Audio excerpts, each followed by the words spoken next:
The Junior World Karate Championships is a wrap. Venice, Italy was home to one of the premier events for junior age karate, and we are going to do a match overview of one of the best fights that took place over the whole event.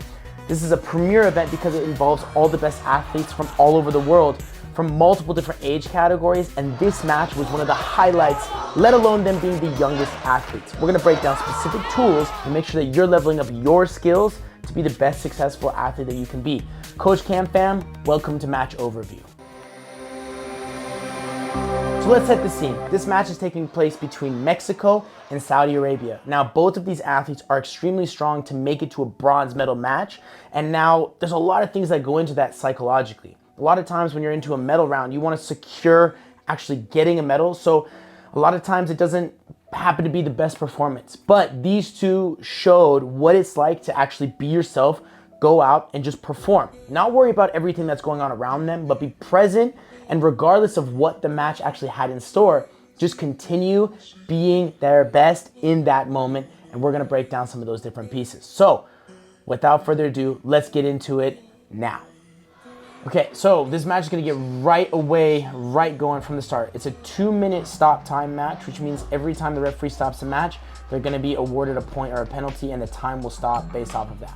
So, we get right into it. Boom! All right, right from the get-go. So this is a big point in itself. You need to start the match in, for lack of a better word, be ready. One athlete just right off the beginning shoots in. The Mexican athlete shoots in trying to score some random technique, and the Saudi athlete has their timing down to a T and just says, okay, fine, you want this? I'm gonna throw this giant hook kick, and I'm up 3 points, which is a huge momentum swing in the first 6 seconds of the match. So things to take away here is to make sure that you are active and ready, so then if someone actually shoots it on you, you can score that same technique. But at the same time, from the Mexican athlete, why are you going in? Why are you jumping off the line when you know you're not set fully and the nerves are there, and basically got the better of them in that situation? Let's keep going. All right, so the match continues, and boom, right away. So now, the Mexican athlete is extremely eager. There's gonna be a point where I really am going to hype up the Mexican athlete, but they're nervous. You just got kicked in the head. You want to get points back immediately. It's a short match. It's only 2 minutes. So what happens? They start shooting in, jumping in right into the space again. And for the other athlete, if you're ever in that case where you're winning with that and you just keep your distance and score that same kick, it's a perfect strategy to then level up your points. And now it's 6-0 and not even 30 seconds into the match. Huge momentum swing. Okay, so now score is 6-0. 15 seconds has gone by in this match. And now this is what I want to highlight right here. Boom. And that's what I'm talking about. The Mexican athlete makes an adjustment, a huge adjustment. 15 seconds in the match, down 6-0. Everybody in the entire world thinks that this match is done. But the fact of the matter is, the Mexican athlete made the adjustment of not having the same eagerness as before as jumping into the space, but applying the same pressure through their distance, smaller setups, then throwing a big setup to draw the leg that comes up. You see it when he throws the jab, the leg comes up, but he stays at a farther space, which allows him to sneak that body kick in. Now, the score is going to be 6-2, and we're back in the match for what's to happen next. And we follow it up again.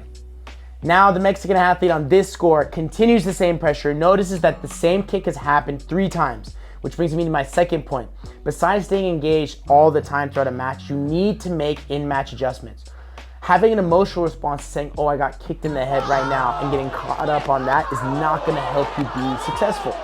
What the Mexican athlete does is understand that the same technique is coming at him. So what he does is apply the pressure, and when the kick comes up, then shoots immediately for a takedown, inevitably getting him to another score. And now the score is going to be 6-5, putting him in a better spot moving forward. And bang, right back to it. And this one is a great exchange by the Saudi athlete by making sure that he does not do the same hook kick anymore. Instead of throwing that same hook kick, he might show it to keep the Mexican athlete off. But then as soon as he encroaches on the space, he changes his technique to then throw a front leg body kick. This is a great choice in this scenario, not because it scored, but if he doesn't score that technique, it actually allows him to move out and start wasting even more time after it happens. A lot of athletes get complacent and settled in saying, oh, I only want to throw a technique and try and waste time and not actually try to score the technique. But in this case, it's a 2 birds with 1 stone. He throws the kick, immediately hits him, but then spaces out after it to where if the judges didn't give him the point, he'd be able to waste more time and have that clock wind down. In this case, he also scored. Let's check out the next one. This match is crazy because we're not even 45 seconds into it and the match is already 8 to what is going to be 6 points. The best part about this exchange is that the Mexican athlete is applying the pressure again, and the skill that you need to take home is offensive and defensive timing. We're gonna see this come up several more times throughout this match, but it's the ability to apply pressure and not over encroach on the distance to where when the person moves back at you, the Mexican athlete dropped beautifully underneath for a really, really good timing body punch there.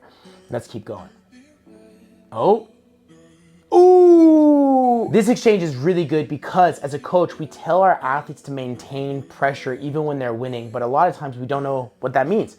Athletes maintaining pressure does not mean just jumping in, but having the fight feeling continue so that when you have the opportunity to score again, you're able to instead of having a delayed reaction. The Saudi athlete does this perfectly by escaping, making distance, applying some feints, and then ripping the body kick to then get him another 2 points.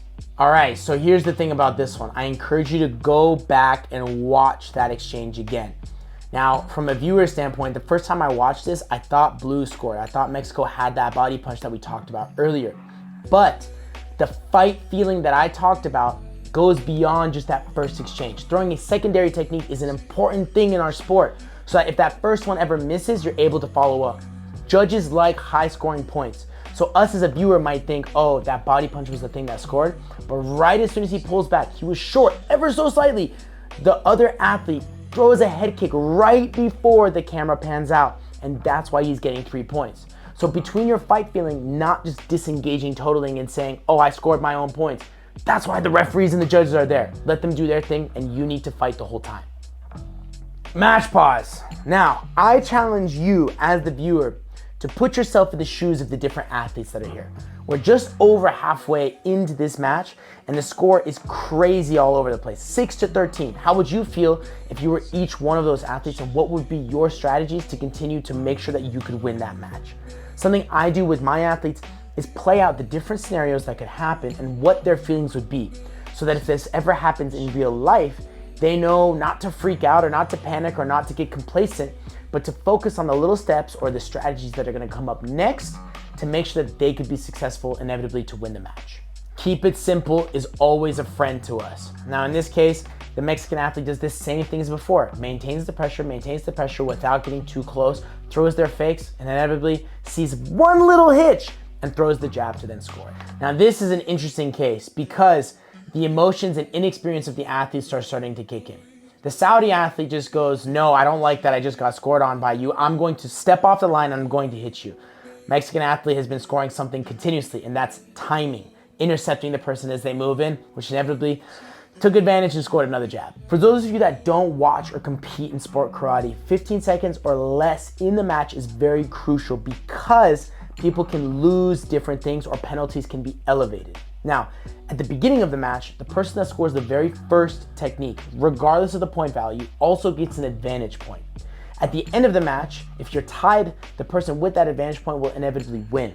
But with less than 15 seconds left in the match, if you're doing something that's securing your win without actually fighting the other person, you will lose that advantage point and get the maximum amount of penalties to where you're almost about to be disqualified. So, having the strategy to fight without fighting is something that we all work on in the sport. But the Mexican athlete keeps the same distance and runs the same technique against the Saudi athlete. He keeps the distance, he chases him down, he does everything he needs to do, but then once he sees the one distance, he slams that body kick home, inevitably scoring another 2 points. And this is what I'm talking about. The Mexican athlete was applying so much pressure with big, crazy techniques, kicks, takedowns, trying all these different things, that the Saudi athlete actually stepped out of bounds with just a few seconds left. But the referee then takes away his advantage point and gives him the most amount of penalties before being disqualified. So if he does anything else wrong, all that hard work that he's done is inevitably gonna lead to him losing the match. I say it time and time again, your go-tos are important. The Saudi athlete scored the same kind of kick at the very beginning of the match and then is now doing it at the very end to then help put him in a winning spot. Having your go-to techniques is extremely important, especially if it's higher point value, so that in those dire situations, you're able to score something big. Amazing kick by the Saudi athlete here. So what do you think? This was an excellent match that took place at the World Championships. and was one of the highlights of the whole event. The Saudi athlete won the bronze medal, but honestly, the Mexican athlete arguably could be deserving as well. I challenge you guys now to watch other matches and see where these different strategies that we talk about in this video could be playing out, or what events do you want me to cover? Let me know in the comments down below. Make sure to subscribe. We are here to do one thing, and that is help athletes get better mentally and physically. We gonna make it happen. Till next time, Coach Cam Bam.